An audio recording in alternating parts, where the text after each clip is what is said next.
15 years and not even a handshake. I'm Harvey Wilson, 51 years old, senior driver at Highvale Syndicate Freight out of Tulsa, Oklahoma. Been with them since they had just 3 trucks and a dream.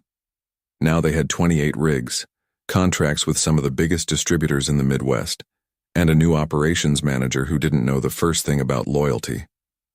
When Highvale got bought by some investment firm last spring, I knew changes were coming. Just didn't think they'd start with me. The new ops manager, Darren Kelly, had an MBA and slick shoes that had never seen the inside of a truck cab. He'd been eyeing my salary for weeks, making comments about legacy costs in meetings.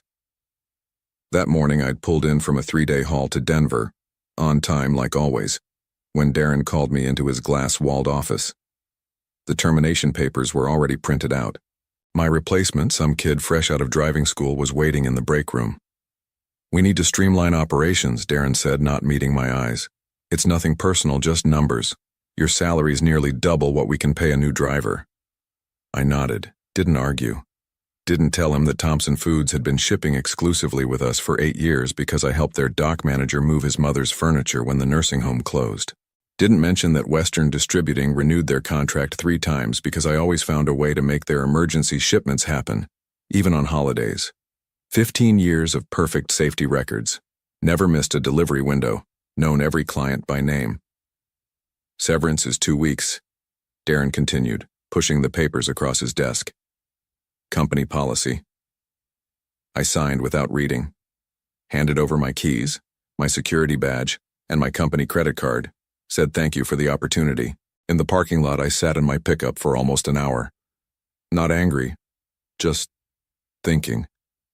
About the clients who'd become something like friends over the years. About the Christmas cards I got from shipping managers across 6 states. About how this Darren didn't understand that in this business, shipments moved on relationships as much as diesel. My phone buzzed. Text from Bill Thompson himself. "Heard what happened. Those corporate idiots. Call me." Then another from Jerry at Western. "This true about you leaving? Let's talk before you make any decisions." By the time I pulled out of Highvale's lot, 3 more messages had come in. I didn't answer right away. Just drove home and sat on my porch, watching the sunset paint the sky orange over the Oklahoma plains. They'd fired a driver but lost something worth a whole lot more. I started at Highvale back when it was just old man Jenkins and his son trying to build something.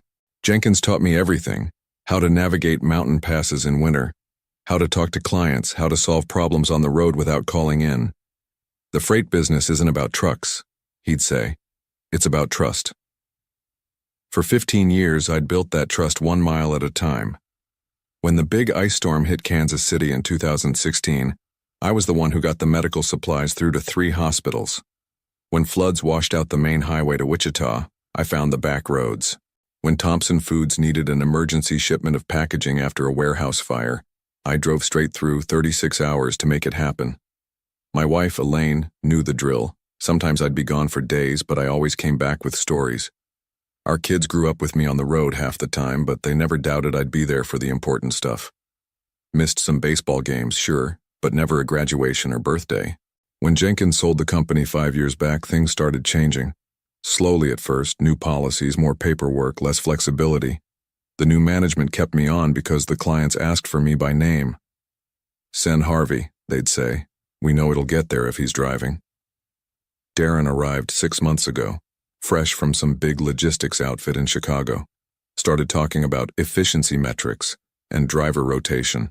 Didn't understand why we let certain clients set their own delivery windows. Couldn't figure out why Thompson Foods got priority treatment. "They're not our biggest account," he'd argue in meetings. "No," I'd explain, "but they're our most loyal. Been with us since the beginning." He'd smile, that corporate smile. "Loyalty doesn't show up on balance sheets." I noticed the cracks forming. Started hearing whispers about rate hikes for our oldest clients. Saw how Darren hired drivers based on how little they'd work for, not how well they could drive. Watched him cut corners on maintenance. 3 weeks ago, I pulled him aside after he chewed out Dave, one of our best mechanics, for wasting time on preventative maintenance. "You're going to lose good people," I warned him. Darren laughed. Everyone's replaceable, Harvey. That's business 101. I didn't argue. Just went back to my roots, checking in with clients, making my deliveries.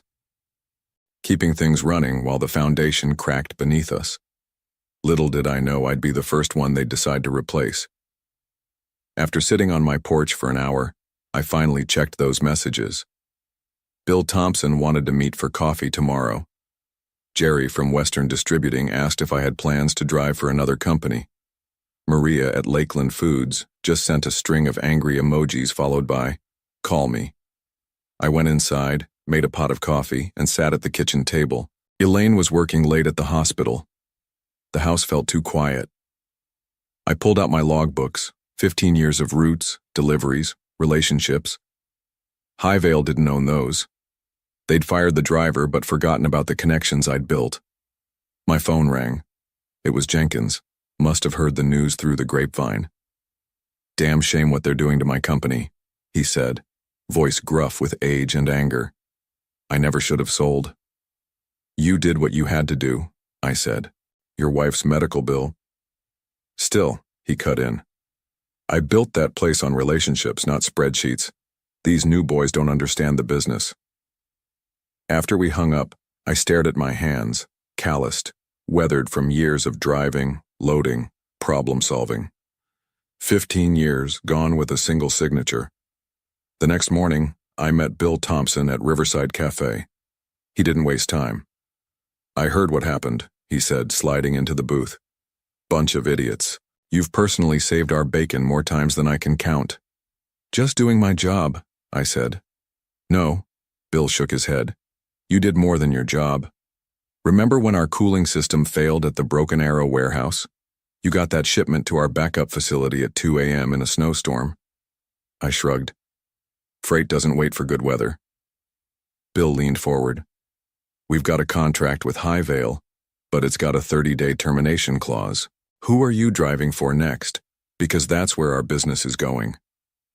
I hadn't even thought about next steps yet, but Bill's words planted a seed. By lunchtime, I'd met with Jerry from Western, who said the same thing. By dinner, 3 more clients had reached out with similar messages. Driving home, I passed Highvale's yard, saw my old truck, already reassigned to that young driver. Through the office windows, I could see Darren in a meeting, pointing at charts on a screen. That's when it hit me. Darren saw drivers as interchangeable parts, but clients saw us as relationships. For 15 years, I'd been the face of Highvale to most of our major accounts. I wasn't just a driver, I was their trusted partner. I pulled into my driveway, mind racing. Called my buddy Frank, who'd left Highvale last year to drive for a competitor. "What would it take," I asked, "to start our own outfit?" Frank was quiet for a moment. "You serious about this, Harvey?" "Never been more serious in my life." "You'd need capital, licenses, insurance." He started listing. "And clients," I added, "which I've got." That night, Elaine found me at the kitchen table, surrounded by notes and calculations. "What's all this?" she asked. I think," I said slowly, "I'm starting a freight company." 3 days after being fired, I walked back into Highvale's office. Not to beg for my job, I was past that, but to collect the personal items from my locker and talk to a few of the drivers I'd mentored over the years. Darren spotted me in the break room, talking with Doug and Alejandro, 2 drivers who'd started under my guidance. His face darkened as he marched over. "Harvey, this is private property," he said. "You can't just walk in and disrupt operations." "Just collecting my things," I said, holding up my old thermos and the family photo that had been in my locker. "And saying goodbye to friends." Darren crossed his arms. "I've heard you've been talking to our clients." So that's what this was about. Word travels fast in the freight business. "They called me," I corrected, "to ask why I wasn't delivering their shipments anymore." "Well, stop it," Darren snapped. "Those are Highvale accounts. Interfering with our client relationships could be construed as tortious interference with business relationships." He pronounced each word like he'd rehearsed it with a lawyer. Maybe he had. "Can't control who calls me," I said, keeping my voice even. "Or what decisions they make about their shipping needs. Darren stepped closer. Listen carefully, Harvey. You signed non-compete and non-solicitation agreements when you joined Highvale. If you try to poach our clients, we'll bury you in legal fees. I hadn't expected this, couldn't afford a legal battle. 15 years of loyalty, and now they were threatening to sue me for taking phone calls. Check those agreements, I said, remembering something important. They expired after 10 years. Jenkins made sure of that. Darren's face flushed. He clearly hadn't done his homework. Regardless, he recovered. This is your one warning. Stay away from our clients. I nodded, picked up my things, and walked out.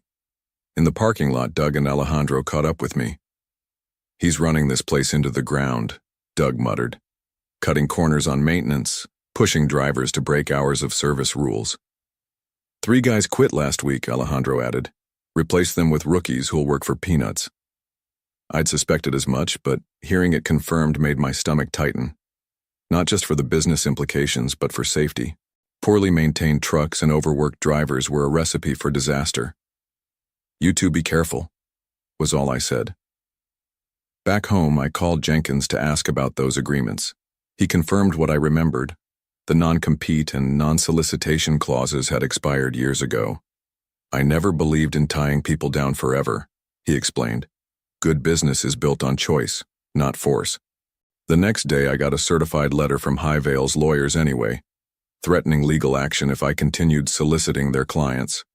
Pure intimidation. They had no case, but they hoped I wouldn't know that, or couldn't afford to fight it. That same afternoon, Bill Thompson called. Highvale just tried to raise our rates by 15% with no explanation, he fumed. When I mentioned your name, their sales guy got all squirrely. One by one, similar calls came in. Highvale was scrambling to lock down clients using strong-arm tactics and sudden rate hikes. Classic desperation moves. That evening, Frank came over with pizza and beer. We sat on my back deck, hammering out a business plan. He'd already pulled together information on insurance, licensing requirements, and startup costs. The numbers were daunting but not impossible, especially if we started with just 2 or 3 trucks. We'd need a solid base of guaranteed contracts, Frank said, taking a swig of beer. I looked at my phone, which had been buzzing with client messages all day. I don't think that's going to be a problem. 1 week later, I was sitting in a small office I'd rented in an industrial park on the east side of Tulsa. Frank had tapped his 401k. I'd pulled money from savings, and together we'd secured financing for 2 trucks. Didn't seem like much compared to Highvale's fleet, but it was a start. We'd filed the paperwork to establish Wilson and Reynolds Freight LLC, applied for our DOT authority, got the insurance squared away, expensive, but our clean driving records helped. Even found a decent used truck that would be ready next week. What I hadn't expected was the call from Patty, Highvale's longtime dispatcher. Harvey, you got a minute? Her voice was hushed like she was hiding in a bathroom or storage closet. Always, Patty. What's going on? It's worse than you know, she said. After you left, Darren brought in some consultant who's been going through all the contracts, looking for ways to squeeze more money out of everyone. She paused, and I heard papers shuffling. But that's not the worst part.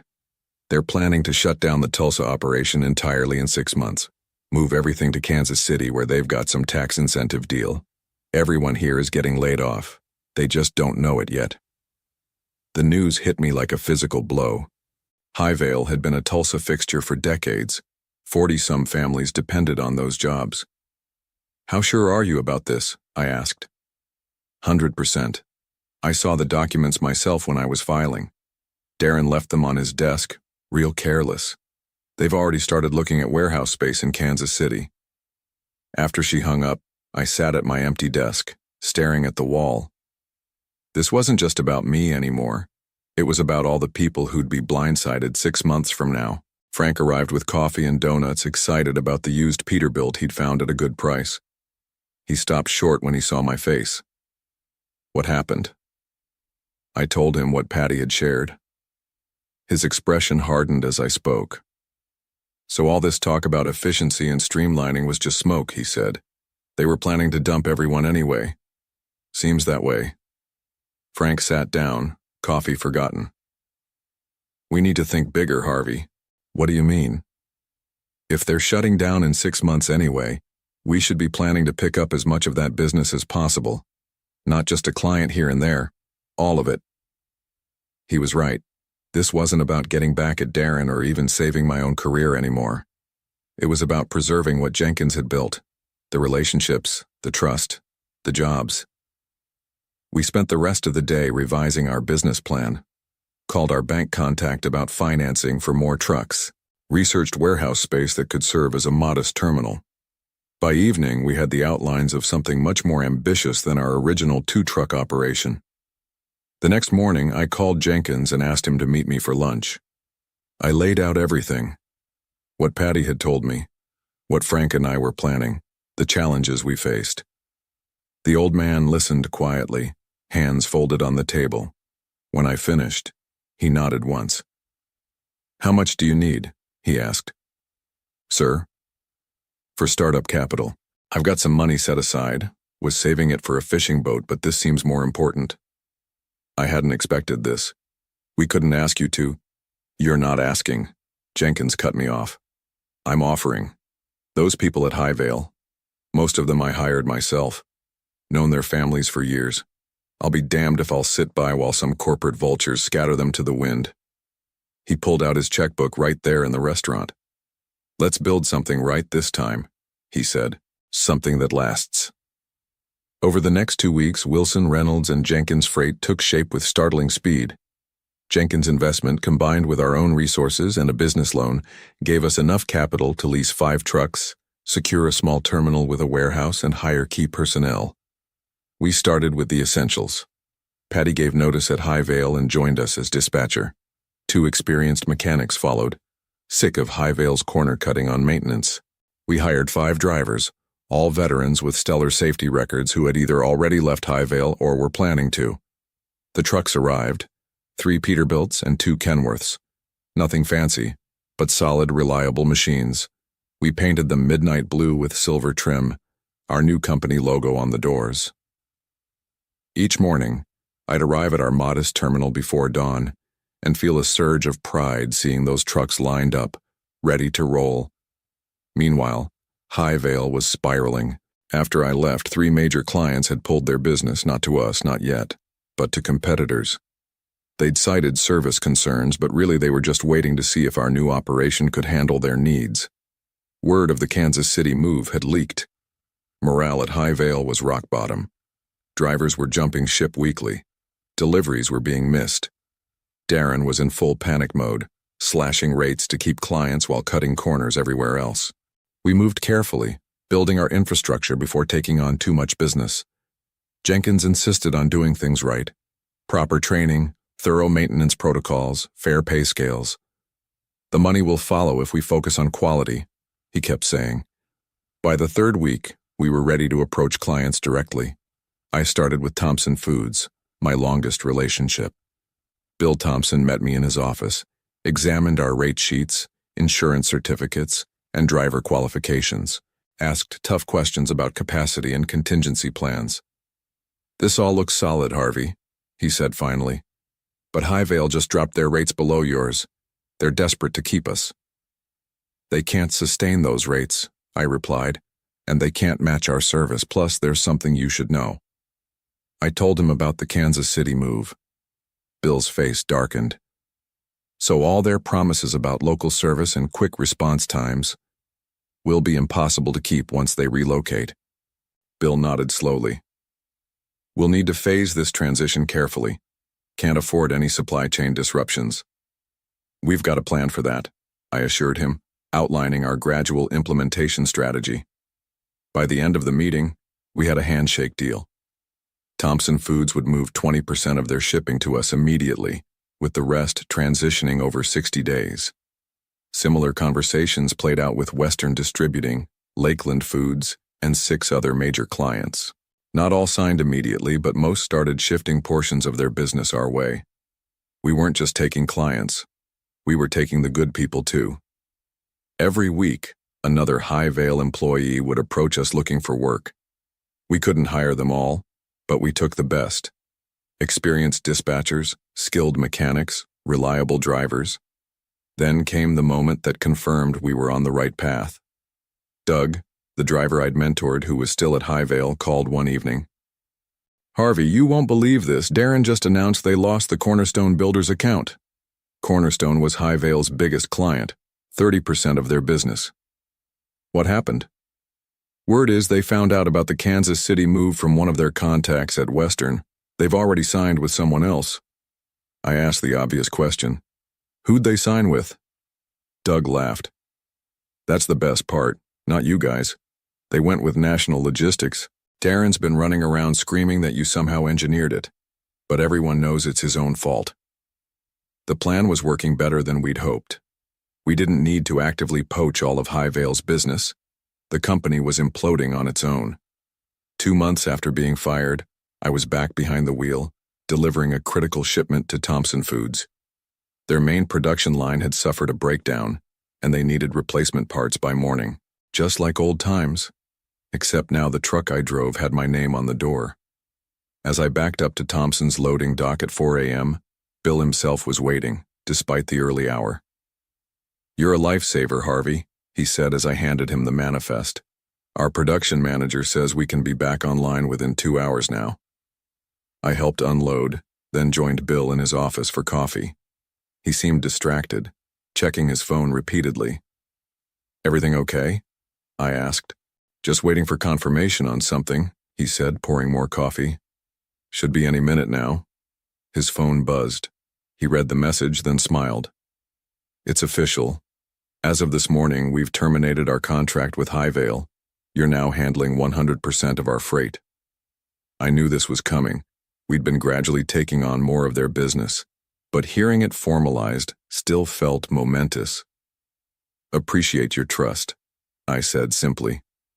"Trust is why you got it," Bill replied. "But you should know you're not the only one. Western Distributing cut ties with them yesterday. Lakeland Foods the day before. From what I hear, Highvale has lost 80% of their Tulsa business in the last 6 weeks." On the drive back to our terminal, I passed Highvale's yard. The lot was half empty. A for lease sign had appeared on the fence. Through the office window, I could see Darren on the phone, gesturing frantically. I didn't feel the satisfaction I'd expected. Just a quiet sense that things were working out as they should. We hadn't stolen anything. We'd simply built something better, something based on the values that had always mattered in this business. Back at our terminal, Jenkins met me in the break room. "Have you heard?" he asked. "About Highvale losing most of their clients?" "Yeah." Jenkins shook his head. "More than that. They're declaring bankruptcy, effective immediately." 6 months after being fired from Highvale, I stood in the yard of Wilson, Reynolds, and Jenkins Freight, watching our fleet, now 15 trucks strong, head out for the day's deliveries.